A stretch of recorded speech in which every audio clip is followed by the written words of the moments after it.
burya gukora ni byiza ku isi. Murabona ukuntu New York Tourism and Convention twakwita nyine nka Visit Rwanda ariko muri New York yarantumiye ngo ino shima muri New York. Urabona hano ni ka caviar irahenda cyane, aka ounce kagura hafi magana angahe mu madolari.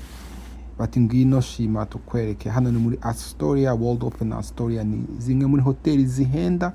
Icyumba kimwe no kigura mu 10 n'ibyo bya birahenda cyane. Murebe kano kanyama, kano ga steak, kano ko ndabizi kano kari gahenze nako cyane. Nyine turakomeza dushiraho kavino, mubone ko burya mu buzima iyo ukora hari igihe bitanga umusaruro. Batishima ngwino rwose ugiye tukwereke New York, barantembereje banyitaho.